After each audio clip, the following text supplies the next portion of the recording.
nagsalita sa pagbuo ng pagbuo ng organiko, si Sis Escudero.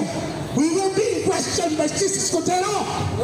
Sis Escudero, you told us that we are top. Sinabi niyo kami, mga bobo kami. We cannot self-govern. But you are wrong. Jesus po tayo! You don't know the meaning of fourth week. Bobo! Hindi mo alam yung fourth week. Wait a Alam mo ba kayo gusto ng fourth week? Hindi mo ka nakaliwanag ng tama sa BJ. O sino po ano? Inahabol kita rito. Harap-harapan, magdibati tayo. Para patunayan ko sa iyo kung sinong bobo. Jesus Escudero. Tandaan mo natin, ang mga nakaupo ngayon, ang sila ang umadlang sa pagbuo ng organic law. Ito po yung dahilan kung bakit po ako umaakyat.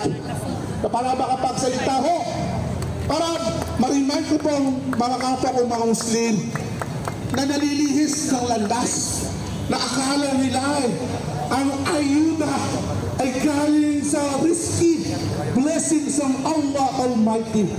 But they were wrong. They were wrong. Because ayuda is a means for their corruption. We are having this predatory government.